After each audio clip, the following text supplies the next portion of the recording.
I'm going to start by moving my spine around in circles. If you keep your hips are sitting, right, so they're in the same spot, and try and keep your shoulders in the same spot, but move just the middle of your spine. You can arch back, arch forward, lean forward, just get it moving. That's the idea, because the spine wants to move, it wants to be limber, and that helps and feeds everything else in your body. So by keeping the spine as the first and probably main thing, something that's flexible, it's a good place to start, especially if you're sitting down. And then I'd go for the shoulders next, so we can do some rolls back like this. You can do them individually, we can do them together. So you're just taking the shoulder and it's full, how far forward it can go, how far back it can go without pushing too much. And then of course you can go the other way. It's actually quite pleasant already. And then we can think about the neck. So if we drop our head down and can just roll it to the side, I don't want you to go any further than that, because it can get a bit icky around the back if you've got any issues with your neck, or if you don't want any issues with your neck, perhaps not going any further than the side is a good idea for now. And then what we can do is take one arm over, placing a hand on our ear, and just without pulling or pushing, we can just allow the weight of that arm and that hand to give a little stretch on the side. And we can take the other arm and put it out, and then you can start feeling that all the way up your arm, into your neck, into your head. If you breathe in and then let go on your out breath, like a sigh. Not too much. We can roll back round to the other side and do the same. Arm over, no pushing, no pulling, just allow the weight of the arm to do the work. And then we take this arm, put it straight out. If you point one of your fingers, maybe this middle one, you might feel a different stretch. Okay. Since this is a short video, I'm not going to take too much time on it. We can also have the same idea, but having our head forward, placing the hands on your head but not pulling, just allowing the weight to offer the stretch.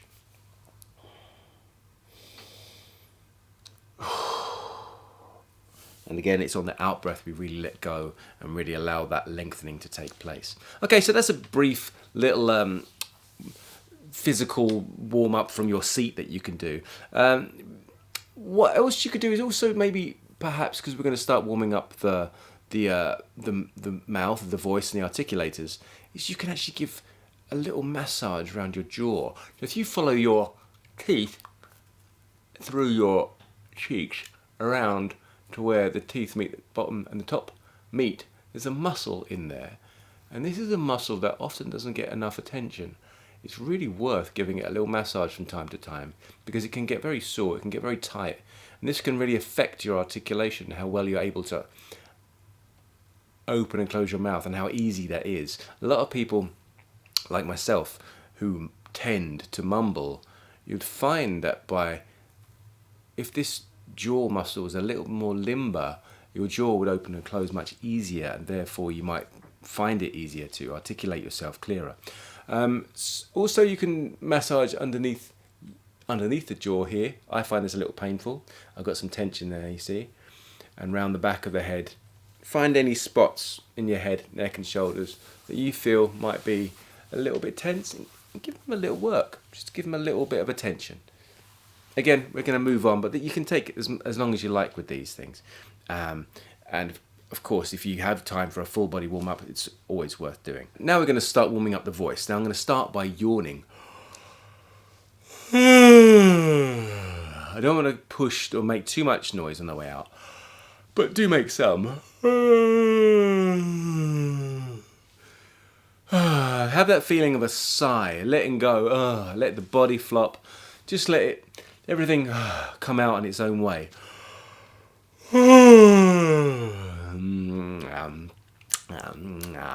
Something else that happens, you can start widening our mouth and just allowing little movements in our neck and our mouth to sort of open up and awaken and stretch a little bit. Now we could try that yawn again, but with our mouth closed. You start really working and feeling that what's happening on the inside and the space you're creating.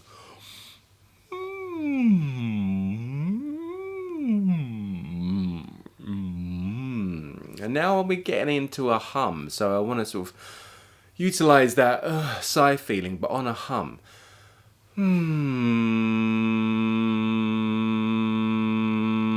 I say the sigh feeling because I don't want you to push. Also try, if you can, not to copy my tone. I'm just finding what tone is natural for me and my voice. But it feels, I feel like I'm forcing it a little bit. That feels more natural. But if you take more air, it's going to come out at a faster pace. So you might find that the vocal folds move faster, and therefore the pitch goes higher. And if you slow it down, you could lose your voice. You could go completely, but you can hear the vocal folds slow down. So therefore, you get a lower tone, if you like, a lower note. So that's something you can do, little warm-ups. And from there, from the humming, we can start playing, going up and down the scale.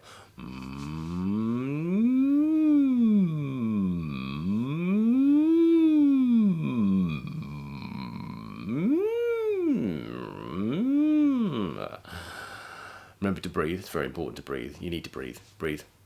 And then actually going from that hum up and down, you start going into sirening, which is really where it goes into the nose more.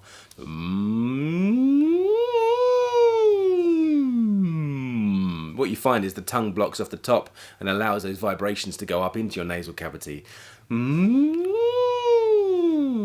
It's useful to imagine that you're actually going into your head, or above your head, and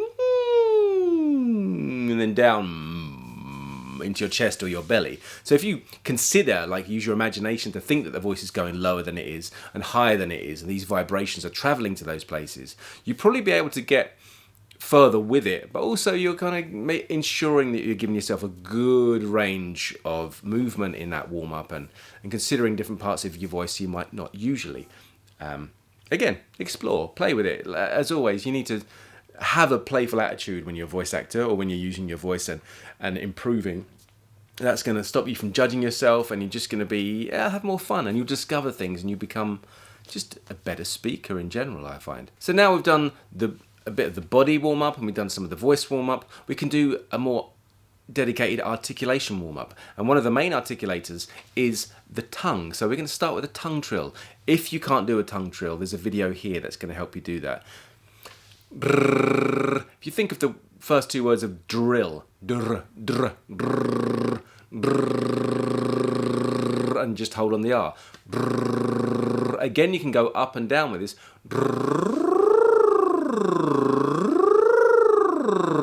The same you did with the humming. And we can do the same again with our lips.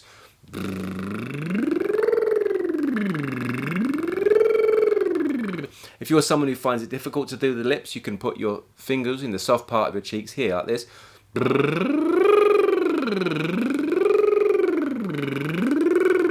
Until you find it. And then we can put the two together.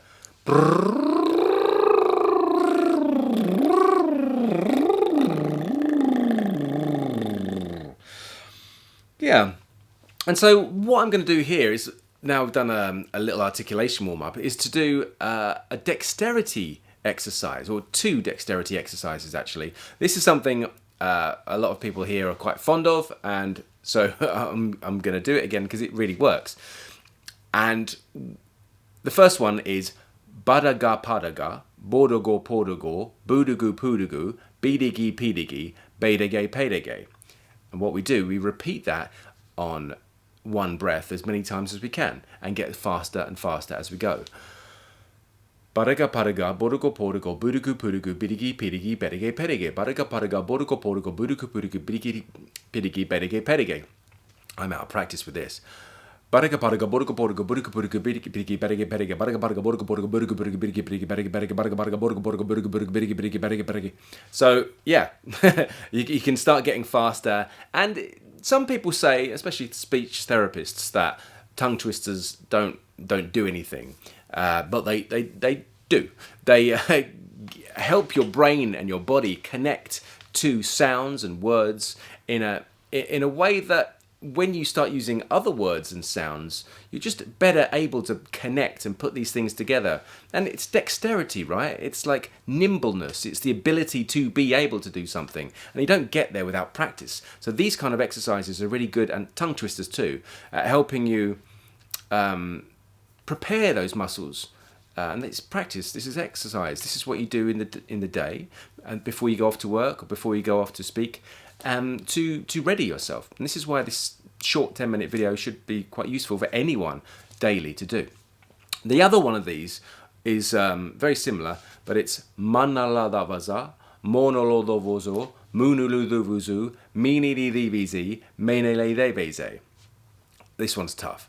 Manaladabaza, monolodovozo, munuluduvuzu, minilidivizi, meneleidebeze. Manaladabaza, monolodovozo, munuluduvuzu, minilidivizi, meneleidebeze. Manaladabaza, monolodovozo, munuluduvuzu, minilidivizi, meneleidebeze. I need some practice, but you get the idea. And for this whole video, I'm going to have a transcription and a printout on my website, which you can follow in a link below. Okay, so you go there and you can have this set out so you can just look at it every day. Which brings me on to the next thing, which is actually speaking text. If you're a voice actor, speaking text is what you're about. It's what you're going to do. And the particular text that I'm going to show you is called Arthur the Rat. You may have heard it here before. You may have heard it from somewhere else. But it's a text that covers all the English phonetics in one kind of short story. And so you're covering all your bases by reading this. And if you are able to, I'd suggest that you record yourself. Where's my phone? Hold on. I recommend that you record yourself doing this and listen back, not to the quality of your voice, because these things aren't going to give you a good quality and you're going to hate yourself. Oh, my voice sounds so tinny, it's horrible. Don't worry about it. What you want to listen to is how well you pronounce the words and how clear you think you are. And it's not really to do with your accent, it's more to do with your enunciation of because I have an accent, okay? I have quite a strong accent, or it's probably more diluted these days than it used to be when I grew up. But I'm from East London, Essex, and there were a lot of people from, you know, the 50s and 60s moved out to the area that I grew up, and a lot of them were Cockney. And so that really influenced my accent as a child, and obviously my mum was Irish, so I had a bit of a blend, and I've got a unique accent in that respect. You can kind of place it, but it's also a bit here and there. But by doing these exercises, you can keep your accent and still be audible, and still be clear, and still be able to articulate yourself and the words you speak in a way that everyone can understand, and you don't have to lose your identity by doing that. A lot of people think that if you don't sound like posh English or RP, received pronunciation, which is that made-up English accent which you probably hear on all the period dramas, it's a bit lifeless, I find, and it doesn't really have much to it, and it doesn't have any character, in my opinion. So I prefer to keep my own accent. I don't think by speaking in RP it necessarily gives you a good voice. It's just a neutral way of sounding. It's like newsreader English, right? So what I'm going to do, I'm going to get this text. It's called Arthur the Rat, and again, you'll find this on my website, on the same link below. And I'm going to read through it and record. I'll do it once for you now, so we can have a listen back. Here we go. There was once a young rat named Arthur, who could never take the trouble to make up his mind. Whenever his friends asked him if he would like to go out with them, he would only answer, "I don't know." He wouldn't say yes, and he wouldn't say no either. He could never learn to make a choice. His aunt Helen said to him, "No one will ever care for you if you carry on like this. You have no more mind than a blade of grass." Arthur looked wise, but stupidly said nothing. One rainy day, the rats heard a great noise in the loft where they lived. The pine rafters were all rotten in the middle, and at last one of the joists had given way and fallen to the ground.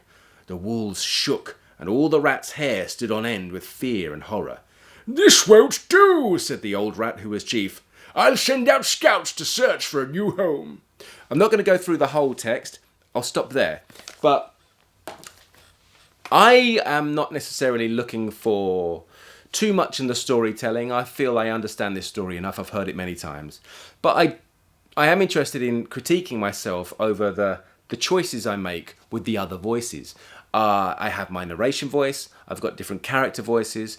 And they're kind of, for me, they're my go-tos. And I try to keep them within the same accent, but just give them different textures. And if you want a video that really covers that stuff, this is the one for you there. That's going to help you create different voices and hopefully make them very distinct. So as a voice actor, I like to listen back and check out how distinctly differently they sound, or does it all sound like me too much?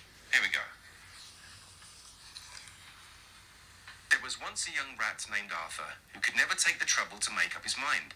Whenever his friends asked him if he would like to go out with them, he would only answer, "I don't know." He wouldn't say yes, and he wouldn't say no either. He could never learn to make a choice. His Aunt Helen...